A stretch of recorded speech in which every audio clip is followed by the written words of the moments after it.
welcome to a conversation about what really shapes school culture. This episode is about the small daily choices that we make with students. Choices that can either reduce them to a set of rules or remind them they are seen and valued. It's about the quiet stories students carry into our classrooms and down our hallways, and the difference a single caring adult can make when we lead with compassion instead of compliance and control. See, 2 years ago, I first shared these thoughts with a short clip and then also a podcast. The response was louder than I expected. Many people were encouraged, while others questioned or misunderstood the intent or the heart of what I shared. For a time, I grew silent. I wanted to really reflect about the response I had received. That pause clarified something important for me. The stories and the message still matter. They matter for the students.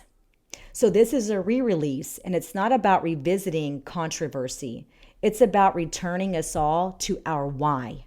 Reminding ourselves that connection is the heart of a healthy school culture, and that the need to lead with love has only grown more urgent. By the end of our time together, I hope you'll walk away with these 3 takeaways. Encouragement to see students more deeply, to notice the hidden stories behind the hoodies, the silence, and even the bravado. Practical insight on how connection organically breeds compliance, while relationships create the very order we often try to force.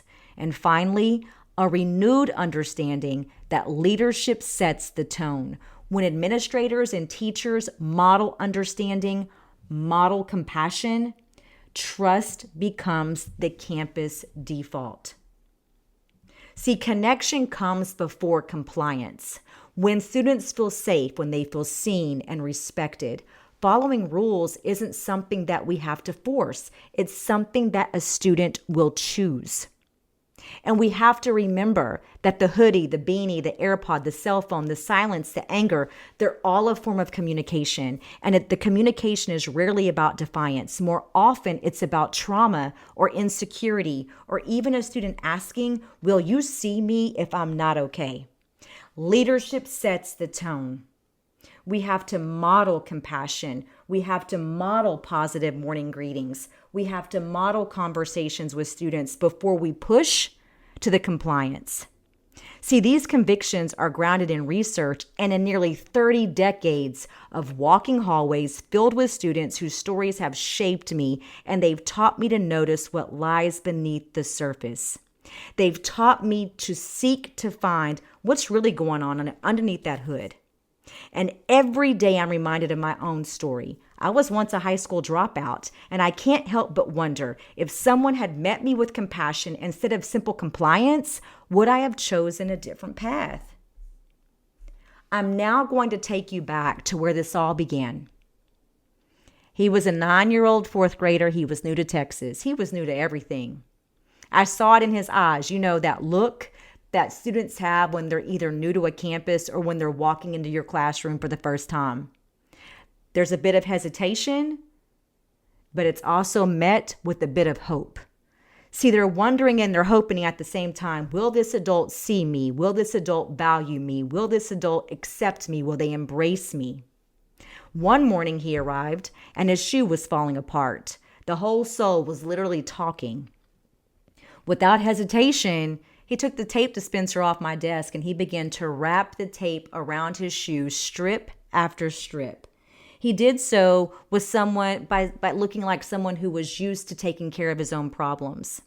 When he was finished, he looked up at me, bright eyes and all, and he said, "Fixed it." In that moment, my heart swelled. This wasn't a child who needed compliance. This was a child surviving with what he had. And what he needed more than anything was to be seen and accepted and embraced.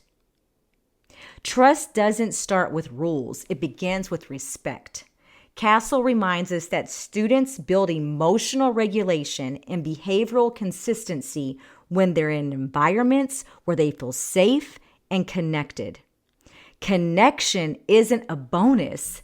It's the beginning. It's the baseline. See, after that first day, something shifted. Our bond deepened. He started bringing me wildflowers, roots and all. I mean, dirt still clinging and dangling. They weren't store-bought, they weren't perfect, but they were intentional. He was giving me what he had to offer. He was giving me gratitude. He was building a relationship rooted in reciprocity and care. Then one morning, then came the beanie and the hoodie. It was November, it was cool outside, and he walked in with a black beanie pulled far down below his eyebrows. He had the red hoodie tied tightly around his face. His curls, they weren't bouncing. They were must have been hidden, I assumed, until I realized no. His eyes were dim. The rules said take off your hood and remove your hat, but this wasn't about rebellion. This was about recovery. He wasn't covering his head. He was covering pain. See, the night before, his curls were shaved off of his head as punishment. So I chose to say, keep on the beanie and keep on that hoodie, because compliance wasn't the priority. His healing was. Eric Jensen, in Teaching with Poverty in Mind, reminds us that what we label as defiance is often a child's response to trauma or chronic stress. Can you imagine what this child had endured the night before? Jensen goes on to write, the best discipline is a strong teacher-student relationship. And see, that day, I chose the relationship, and thankfully, so did the campus administrator. Across nearly 3 decades, I have met hundreds of students whose quiet struggles remind me every single day that small things are big things to little people. There was a student who 2 years ago was waking late each night to feed one of the twin infants his mother had just given birth to. No wonder he was exhausted in class, falling asleep, and his grades were declining. Then there was a boy who came to school with a fresh haircut that he hated. It was too short and it was too sudden, and he sat paralyzed by embarrassment. Keeping his hood on wasn't about rebellion. It was about self-consciousness. Then there was a young man whose grades began to slide, and when I called him into a one-on-one conversation, he let me know that his dad was inpatient, receiving chemo, and wasn't expected to live. There was a student who seemed distant all last year. Teachers labeled him as disengaged until I asked why. Learned that he had just switched foster homes mid-year. And this past summer, he lost the only woman that mattered to him, a woman he had called grandmother. When he sat in my office, the dam broke. Years of silent tears began to fall. Then I'm reminded of a 5th grader I taught more than a decade ago who reached out recently just to say thank you for seeing me. She had endured trauma after trauma and found safety in my classroom. It suddenly made sense why all those years ago she showed up 2 weeks before school started to help me set up my classroom. During summer break? I mean, how many students do you know would do that? When I asked her why, she smiled and said, I've been looking for your car all week, Miss Green. See, her apartment was a stone's throw from the campus. I found out later that my room had been her refuge. The student who once impulsively took a soda off my desk later brought me a soda and a Laffy Taffy to make it right, because the relationship mattered more to her than the impulse. I attended her graduation just last year and could not have been prouder. Students burst into my office, sometimes even without knocking, asking for help in a class they're failing, because they know a relationship lives there and someone will listen before judging. I've watched AirPods come out of their ears and hoods come off their heads, midriffs be pulled down the minute they cross my doorway, not because I mandate it, but because the relationship and the respect invite it. See, every hallway carries untold stories just like the ones I've shared. There are kids who still sit alone in the cafeteria with no one to join them. There are kids who walk through an entire school day without a single peer or adult speaking directly to them. Can you imagine that? Going through your entire workday unnoticed. There are kids who woke in the morning to yelling, or kids who woke that morning to silence because the parent never even woke them up. They rose to their own alarm clock, pulling on clothes that weren't washed and heading out the door hoping no one would notice. These stories walk the hallways of campuses every single day, yet what we so often notice first are the hoodies, the beanies, the AirPods, the cell phones, the signs of what we call noncompliance. And we miss the things that matter most. We miss the sadness, we miss the loneliness, we miss the quiet hopelessness. As adults, we often ask for grace and compassion for ourselves when it comes to expectations and compliance. Yet as educators, we're called to give the same grace and compassion first, and we're failing. The students' needs must come first. That is where school culture is truly built, not in slogans or staff celebrations, not in posters hanging on the wall, but in how we treat the very kids we promised to serve. To every single educator and every leader, your legacy is being written in real time. You can be remembered as the adult who said, take off that hood or remove those AirPods. Or you can be the one who asked, did you eat this morning?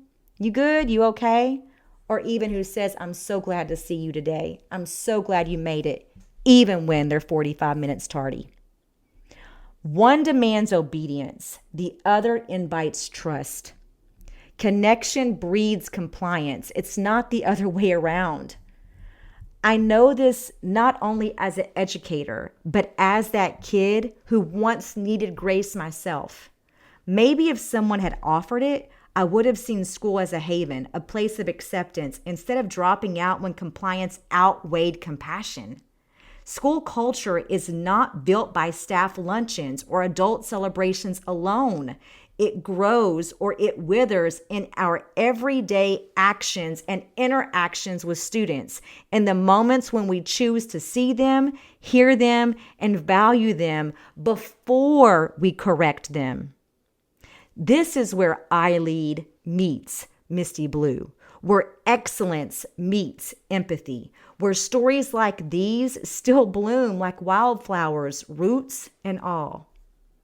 To the student who once walked in with that red hoodie over his black beanie, you planted something in me that I'll never forget. And I hope you're okay. And I hope you know how much you mattered to me then and how much you impacted me throughout these last few years. And to everyone listening, let's not just lead. Let's lead with love for the kids. Let's not just teach. Let's really see.